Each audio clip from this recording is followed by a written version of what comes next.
오늘 우리에게 주시는 하나님의 말씀은 신약성경 히브리서 4장 12절 13절 2절 말씀이 되겠습니다. 신약성경 356페이지 히브리서 4장 12절 13절 2절 짧은 말씀이기 때문에 우리 한 목소리로 봉독하겠습니다. 하나님의 말씀은 살아있고 활력이 있어 좌우에 날선 어떤 검보다 예리하여 혼과 영과 및 관절과 골수를 찔러 쪼개기까지 하며 또 마음의 생각과 뜻을 판단하나니 지으신 것이 하나도 그 앞에 나타나지 않음이 없고 우리의 결산을 받으실 이의 눈앞에 만물이 벌거벗은 것 같이 드러나느니라. 아멘. 아멘. 오늘은 교회력으로 대강절이면서 동시에 세계 성서주일로 지키는 날입니다.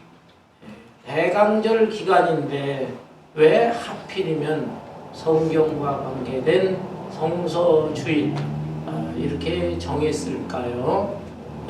그 이유에 대해서 의문을 갖는 분들이 종종 있습니다. 그러나 여기에는 아주 중요한 의미가 있습니다.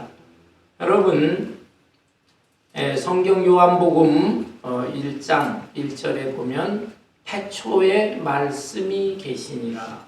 이 말씀이 하나님과 함께 계셨으니 이 말씀은 곧 하나님이시니라. 이런 말씀이 나옵니다. 여러분 그냥 너무 많이 들은 말씀이고 습관화돼서 그렇지 이 한 구절을 생각을 할 때 이게 도통 무슨 뜻인가? 태초에 말씀이 계셨다. 그런데 이 말씀이 하나님과 함께 계셨다. 그런데 이 말씀은 또 곧 하나님이시다. 굉장히 어려운 말씀. 우리의 논리로 이해하기가 어려운 아주 형이상학적인 그런 말씀이다 라고 할 수가 있습니다. 제가 이 구절을 여러분에게 이해시키기 위해서 한 가지 예를 듭니다. 여러분 우리 사람에게도 말이라는 게 있습니다. 근데 이 말은 단순히 언어라고만 생각하면 안 됩니다. 이 말이 우리의 몸 속에 들어있을 때에는 이것은 생각이고 사상이에요. 그리고 이 말이 입으로 나오면 언어가 되는 것이고 이 말이 밖으로 튀어나와서 우리의 손과 발 전체를 움직이게 한다면 이 말은 행동이다. 이렇게 볼 수가 있습니다. 그러니까 이 말은 굉장히 입체적인 거예요. 생각, 사상으로부터 언어로부터 행동까지 이 모든 거 이게 다 감싸는 게 말인데 이 말은 내 자신과 함께 있습니다. 함께 있으면서 동시에 이 말이 곧 나 자신이다 라고 생각할 수가 있는 것입니다. 마찬가지로 성경에 말씀 많이 나오죠. 이 말씀은 단순히 언어, 랭귀지가 아니에요. 이 말씀은 헬라어로 로고스라고 하는데 생명체, 인격체, 하나님 자신입니다. 그런데 이 로고스가 이 말씀이 이제 하나님과 함께 계셨어요. 그런데 하나님 자신이기도 해요. 이 신비로운 이 말씀이 육신을 입고 이 땅에 오신 분은 예수님이에요. 그리고 이 로고스 말씀이 문자로 기록된 것이 성경이다 라는 것입니다. 여러분 대충 이해가 되시겠습니까? 자, 이렇게 본다면 말씀이 육신을 입고 이 땅에 오신 예수님, 그 예수님을 기념하는 절기가 성탄절입니다. 그리고 성탄절을 앞두고 성탄을 기다리는 절기가 대강절이에요. 말씀이 육신으로 오신 예수님을 기다리는 절기 대강절. 그런데 성경은 무엇입니까? 이 말씀이 문자로 기록된 것이 성경이다. 따라서 이 성경을 사랑하자 하는 뜻에서 만들어진 제정된 이 성서주일이 다른 계절에 있는 것보다는 대강절에 있는 것이 얼마나 의미가 있어요. 얼마나 바람직해. 그래서 성서주일이 대강절 중에 있는 것이다. 이렇게 이해하시면 되겠습니다. 여러분, 이 성경은 언제 어느 때 요즘까지도 항상 세계 최고의 베스트셀러 이것을 놓치지 않습니다. 물론 요즘은 스마트폰이 개발되어서 책들을 잘 사거나 읽거나 하지를 않는 시대가 되었습니다. 그렇지만 이 성경이 스마트폰에 앱이 있어요. 애플리케이션. 그 앱에 다 들어가는데 우리 예수 믿는 사람들은 아마 거의 빠짐없이 성경의 앱이 스마트폰에 있을 것입니다. 저도 몇 개씩 있어요. 그래서 그거를 읽고 또 여러 다양한 성경 번역도 읽어보고. 그런데 믿지 않는 불신자들의 경우도 제가 스마트폰 이렇게 볼 때 이분도 성경 앱이 있네. 아주 편리하니까. 믿지 않는 불신자들도 스마트폰에 성경 앱을 깔아놓은 그런 사람들도 많이 있더라고요. 그래서 성경은 예전처럼 이렇게 책으로 만들어지고 그 책을 사서 책꽂이에 두고 읽기도 하고 하는 그런 시대에서 점점 벗어나기는 하지만 간편한 시대이지만 여전히 성경은 우리와 가까이 있는 것입니다. 그런데 안타까운 것은 그렇게 성경을 가까이 두면서도 성경을 정말 사모하고 사랑하면서 읽는 사람은 의외로 많지 않다. 우리 기독교 신자라 할지라도 성경을 창세기부터 요한계시록까지 정말 잘 정독을 한 사람이 별로 없는 것 같다. 이것이 안타까운 문제인 것입니다. 여러분, 성경은 어떤 책이냐? 성경이라는 것은 정말 너무너무 소중한 하나님의 말씀. 오늘 여기에 본문에 보면은 하나님의 말씀의 위력에 대해서 간략하게 설명을 해주고 있어요. 하나님의 말씀은 도대체 어떤 효력, 위력, 능력을 가지고 있는가? 본문 12절을 볼까요?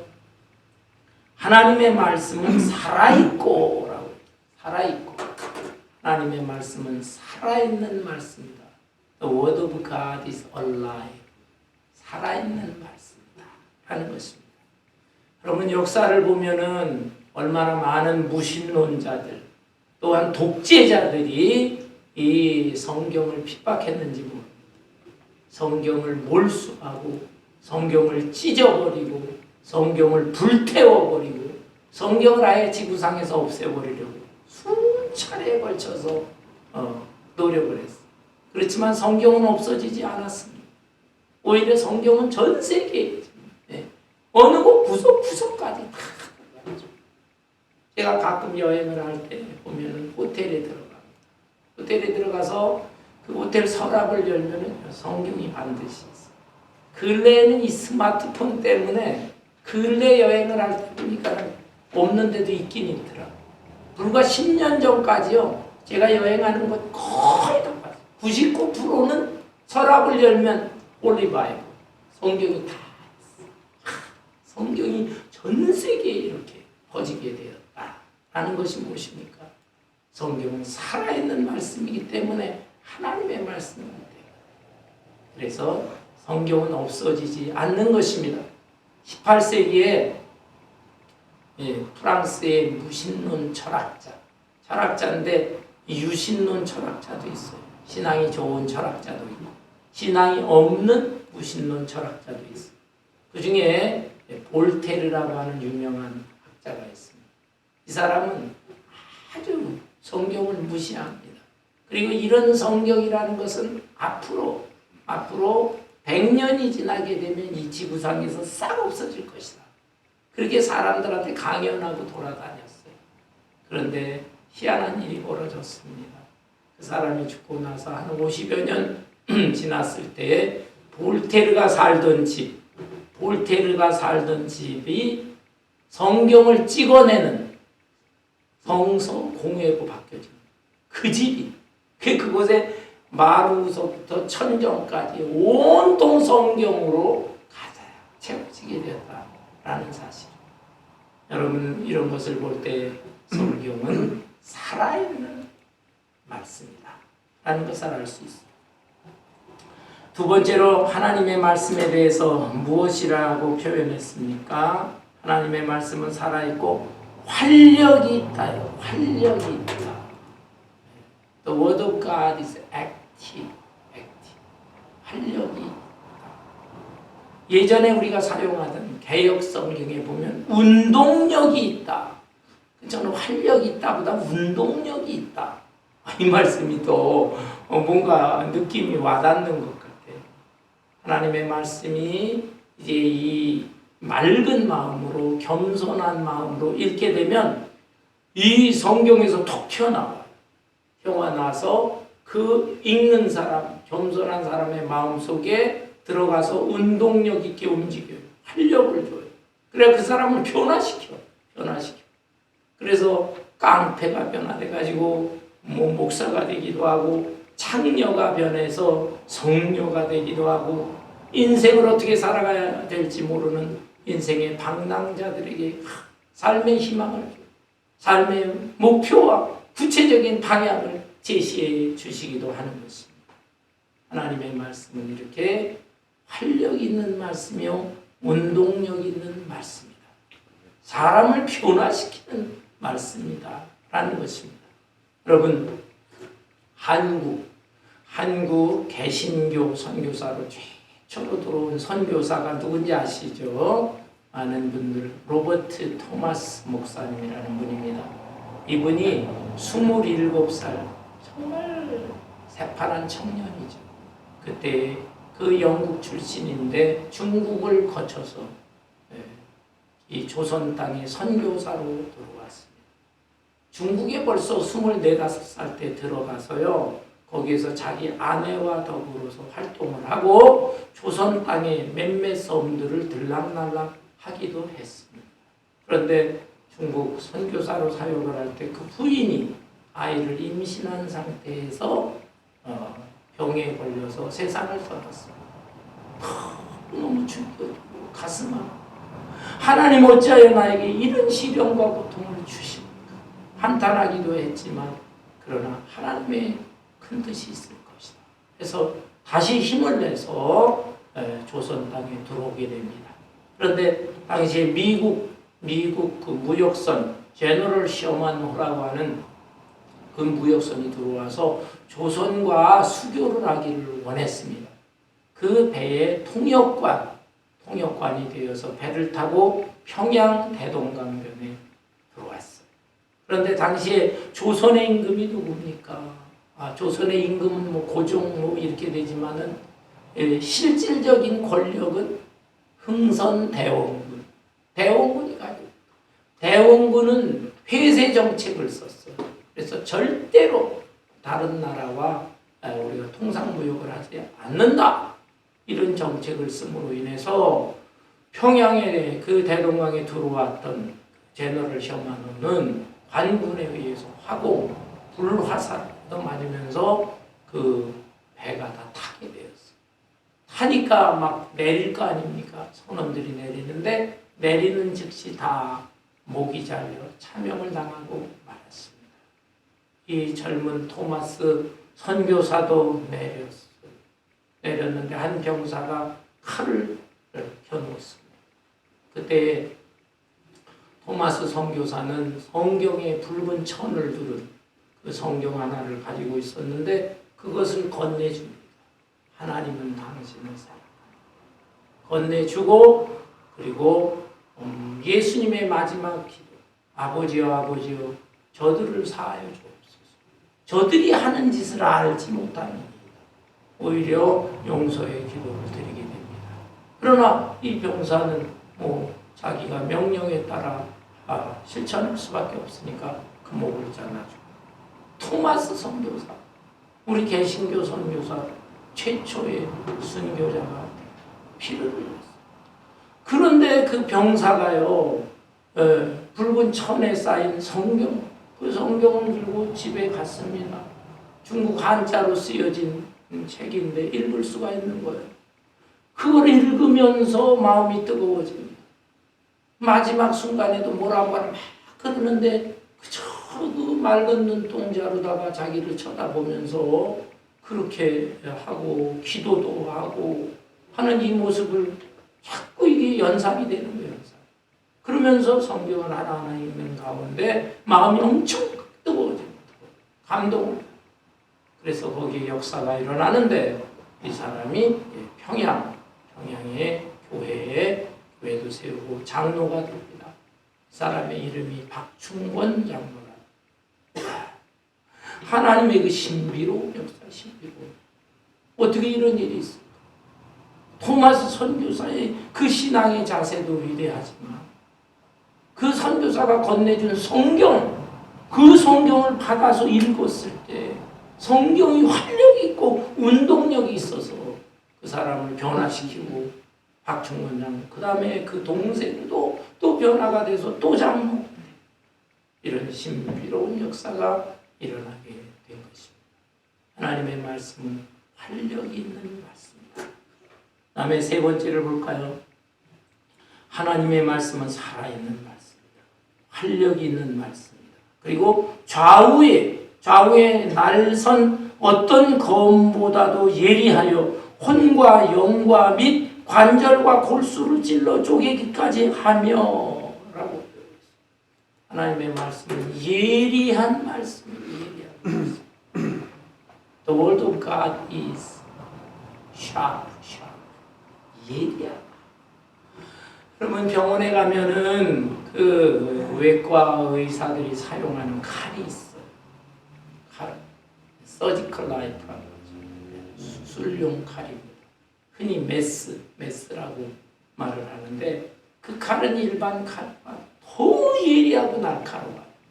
그래서 그 칼로 수술을 하는데 살과 근육 물론이고 뼈, 관절뼈, 골수까지 쫙 이게 찔러 쪼개고 자르고 한다는 거예요.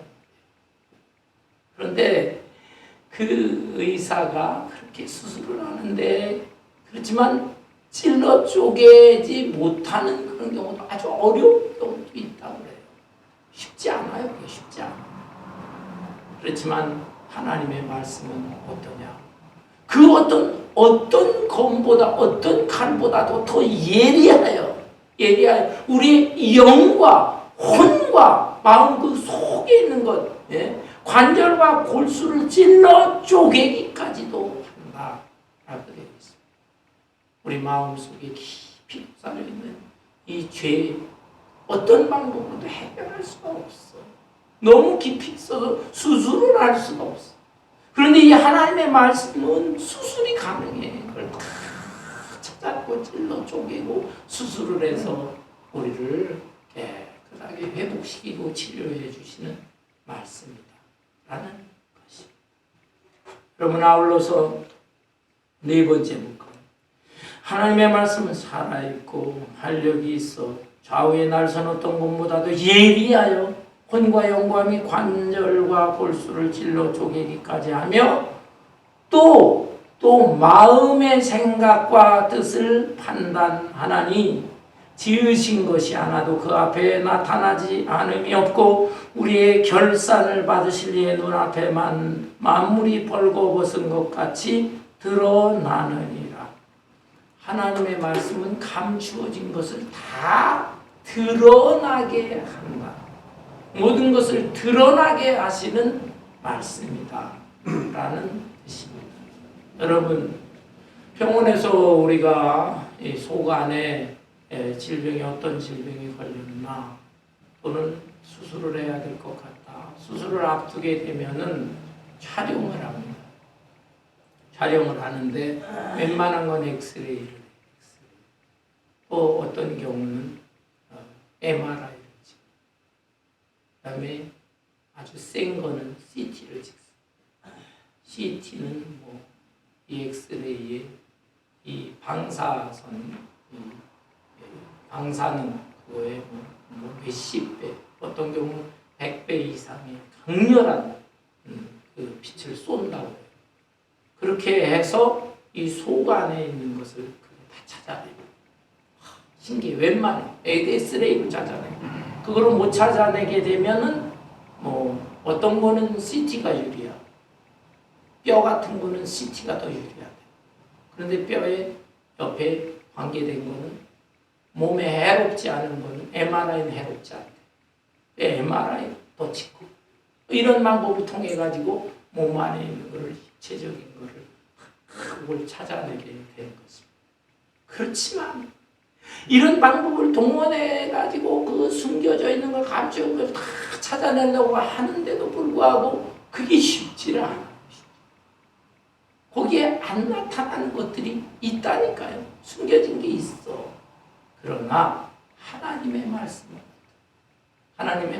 감추어진 것, 숨겨져 있는 것, 그것이 다 드러나게 드러나게 돼요. 우리가 세상을 살면서 여러 가지 허물도 있고 실수도 하고 범죄를 저지를 수도 있어요. 그런 것에 대해서 다른 사람들이나 또는 어떻게 해서 경찰서나 또는 재판관이나 가게 되는데 그 사람들 앞에서는 적당히 이걸 숨길 수가 있어요. 아무리 조사해서 찾아내려고 해도 그게 발견이 안 되는 그런 죄들도 있습니다. 그러나 하나님의 말씀은 어떻게? 하나님의 말씀 앞에서 모든 숨겨진 것들이 드러나게 되는 것입니다. 따라서 우리는 이 하나님의 말씀을 읽으면서 어떤 경우에 마음이 찔릴 수가 있어요. 찔러 그 말씀이 어떻게 이걸 알았지? 내 속사정을 어떻게 알아냈지? 막 양심이 괴롭고 고통스러워요. 그런 경우에 어떻게 해야 될까? 회개해야죠. 회개하고 하나님이여 용서해 주옵소서.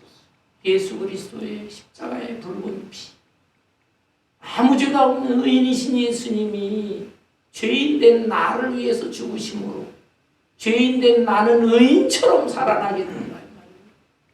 이것이 신비로운 복음입니다. 그래서 감춰진 것이 다 마음에 찔려 드러나게 될 때에 우리는 하나님 앞에 눈물 콧물 흘리면서 회개하면 용서받을 수가 있어요. 새로운 삶의 길을 찾을 수가 있어요. 그러나 하나님의 말씀을 듣고 마음에 찔리는데도 불구하고 회개하지 않는 사람, 회개하는 사람들도 있고 오히려 반발하는 사람들도 있어요. 사도행전 2장에 보면 성령 충만한 베드로와 요한을 그런 사도들이 막 전도를 하기 시작합니다. 말씀을 막 증거합니다. 그런데 베드로가 한번 막 설교를 하니까 사람들의 마음이 막 찔렸어요. 그러면서 그 사람들이 막 베드로 앞에 엎드러지면서 오 형제요 내 마음이 찔립니다. 내가 어떻게 하면 구원을 얻겠습니까? 겸손하게 엎드리고 너희가 회개하고 세례를 받으라. 그러면 너희들이 살 길이 열린다. 베드로가 말씀하죠. 그들은 마음이 찔렸을 때 회개했어. 그러나 사도행전 6장 7장 여기에 보면 스데반 집사. 스데반 집사는 예루살렘 교회를 초대교회라고 하잖아요. 마가의 다락방에 세우신 교회. 그 교회의 7 집사 중에 하나예요. 성령이 충만하고 지혜로 충만한 집사라고 하지만 하나님의 말씀에 탁월한 사람이었어요. 열심히 나가 전도하는데 그 말씀을 듣는 사람 중에 종교 지도자들도 있었고 일반 완악한 유대인들이 있었는데 막 마음에 찔리거든요. 스데반이 막 설교. 마음에 막 찔리니까 듣기 싫다. 듣기 싫어서 귀를 막고 이를 갈면서 뿌드득 전음하면서 찔리는데 그걸 회개할 생각은 안 하고 반발을 하면서 달려들어서 스데반을 돌로 쳐서 죽였다. 그렇습니다. 너무너무 참 어이가 없는 사람들이 아닐 수가 없어요. 따라서 하나님의 말씀 살아있는 말씀이요, 운동력 있는 말씀이요, 예리하게 우리의 마음을 찌르는 말씀이요, 숨겨진 것까지 다 드러나게 하는 이 말씀을 접했을 때 우리는 이 말씀이 진리의 말씀이에요. 진리의 말씀을 받아들이면서 내 마음의 아픔과 고통과 찔림이 있을 때 철저하게 회개하면서 하나님 앞으로 돌아올 수 있는 저와 여러분 되시기를 바랍니다. 아멘. 진리의 말씀으로 받아들이면서 또 잘못된 걸 회개하라. 두 번째는 사랑하는 마음으로 하나님의 말씀을 받아라. 사랑하는 마음. 네. 이 하나님의 말씀, 하나님께서 주신 말씀인데 이 성경의 핵심은 예수 그리스도예요. 말씀이 육신으로 오신 예수님. 예수님이 여기 핵심이에요. 이 땅에 구원자로 오신 구원자. 그래서 구원자로 오신 예수님에 대해 일반적으로는 구약 성경 39권을 요약하면 뭐라고 말하나? 오실 예수님에 대한 말씀이다. 신약 성경은 이미 오신 예수님, 이미 오신 예수님이요, 계시록 같은 데는 다시 오실 예수님에 관한 말씀이다. 예수 그리스도가 핵심입니다. 근데 예수님은 우리의 신랑이 되신다. 신랑 되신 예수. 우리는 신부. 신랑 신부의 관계.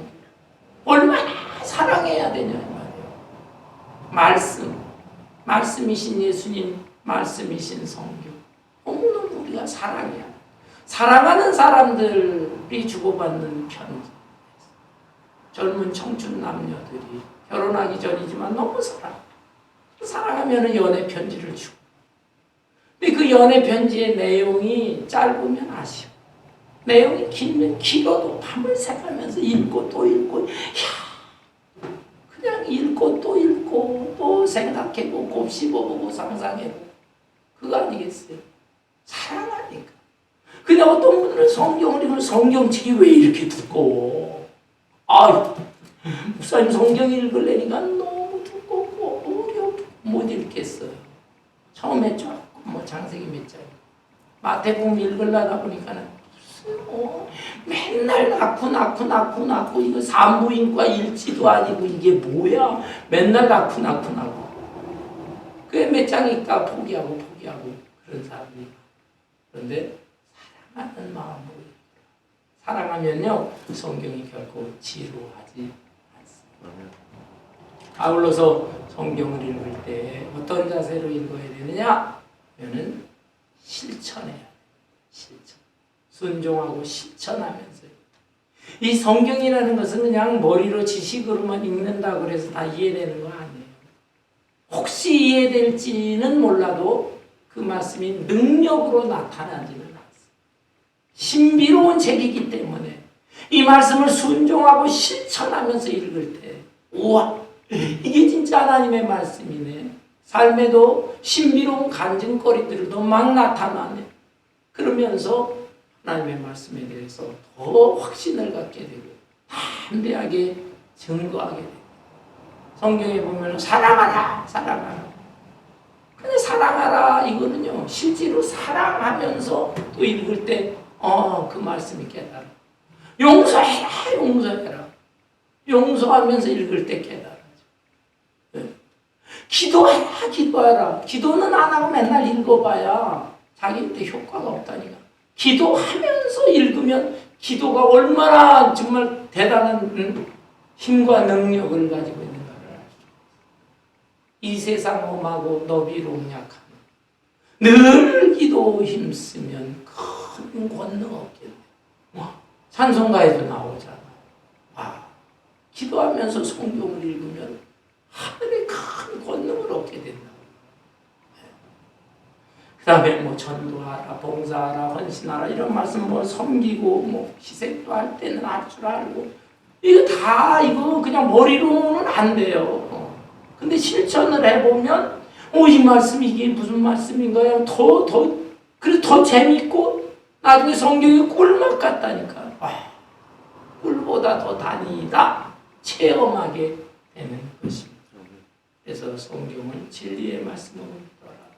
사랑하면서 읽어라. 그리고 순종하면서 읽어라. 마지막으로 당부드릴 수 있는 것은 성경을 가능한 하면 요절 같은 것 여러분 암송 좀 하세요.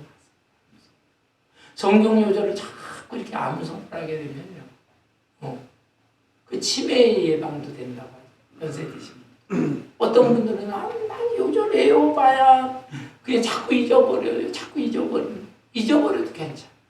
또 외우고 그러면 그게 희한하게 이 머리에 뇌 속에 입력이 돼 있어요. 입력이. 그래서 지금 잊어버린 것 같지만 필요한 시간, 필요한 장소, 필요한 상황에서 탁 그 말씀이 떠오르는 것입니다. 나타나. 그래서 그 말씀이 나에게 위로가 되고 나에게 힘이 되고 내가 인생을 어떻게 살아야 할지 방황하게 될 때 그 앞길을 선한 길로, 복된 길로, 빛된 길로 인도하는 말씀이 되는 것입니다. 그래서 좀 성경을 많이, 저는 목사니까 성경 열심히 읽고 몇십 번 읽었겠죠. 아무리 적어도 또 연구한 것까지 따진다면 꽤 많았겠죠. 근데 목사 신학교 들어가기 전에지만은 제가 아주 성경을 좋아했어요. 그래서 중학교 3학년 때부터 주일학교 선생이 됐어요. 선생 보조교사부터 시작을 해서 수십 년. 근데 신학교 들어가기 전에도 요절로 한 500구절 정도 암송을 하고 있었어요. 그 500구절의 암송, 그것이 목사가 된 이후에도 얼마나 도움이 되는지, 얼마나 힘이 되는지. 저도 인생을 살면서 좋은 일만 있겠습니다. 어렵고 힘들고 괴롭고 도저히 인간으로서 견딜 수 없는 아픔과 고통과 괴로움도 좀 있었어요. 그러나 그때마다 주시는 이 암송했던 말씀이 성령의 감동으로 그렇게 떠오르면서 내가 너와 함께 볼지어다 내가 너와 함께 세상 끝날까지 너와 함께 하리라. 마태복음 28장 20절의 말씀 아니겠어요? 그런 말씀이 위로가 돼요. 로마서 8장 28절 하나님을 사랑하는 자 곧 그 뜻대로 부르심을 입은 자들에게는 모든 것이 합력해서 선을 이루고 지금 이렇게 고난과 괴로움과 아픔도 있지만 지금은 이런 일들이 왜 생기는지 나는 모르지만 이후에는 알게 될 것이다. 마지막에는 모든 것들이 이런 것들이 다 퍼즐 조각이 맞춰지는 듯이 다 맞춰지면서 오히려 너무나 큰 선이 되고 유익이 될 것이다. 이런 말씀들 얼마나 성경이 좋은 말씀들이 많아요. 그런 말씀들이 다 떠오를 수 있으니까 가급적 요절 같은 거 암송하고 은혜 받은 말씀을 또 몇 번이고 읽어서 기억해 두고 그러면서 하시길 바랍니다. 어떤 장로님이 그런 간증을 하는 걸 들어보고 제가 지금도 기억에 남고 감동을 받았어요. 그분은 이 성경을 읽고 또 목사님의 설교도 듣고 하게 될 때 아멘 하게 되는데 다른 사람들은 그냥 아멘 하는데 이분은 옛날 사극에 나오는 신하처럼 대답을 신하처럼. 옛날 충신들은 어떻습니까? 임금이 명령하면 성은이 만곡하옵나이다. 만곡. 목사님의 말씀이나 성경을 읽다가 은혜가 되는 구절이 있으면 성은이 만극하옵나이다. 그러면서 살았는데 그게 자기 생에 힘이 되고 또 체험적인 그런 일도 많이 생기고 승리하게 되었다라고 하는 간증을 들어본 적도 있습니다. 여러분 우리가 성경들 가까이 하고 또 성경을 많이 읽기도 하고 많이 아는 것도 같지만 오늘 이 성서주의를 위해서 이 말씀은 어제나 오늘이나 영원토록 동일한 진리의 말씀입니다. 진리의 말씀으로 믿으시고 또 내 사랑하는 우리 주님께서 주신 연애 편지와 같은 것이고 사랑하는 마음으로 이 성경을 또 읽고 대하시고 아울러서 순종하고 실천하면서 이 말씀을 더욱더 읽고 사랑하시고 그리고 가급적 성경을 또 많이 요절도 암송하면서 생활하는 가운데 여러분의 인생이 정말 아름다운 인생, 복된 인생, 환난과 시련이 있는 이 세상을 살면서도 승리할 수 있는 인생을 살아갈 수 있기를 주님의 이름으로 축원합니다.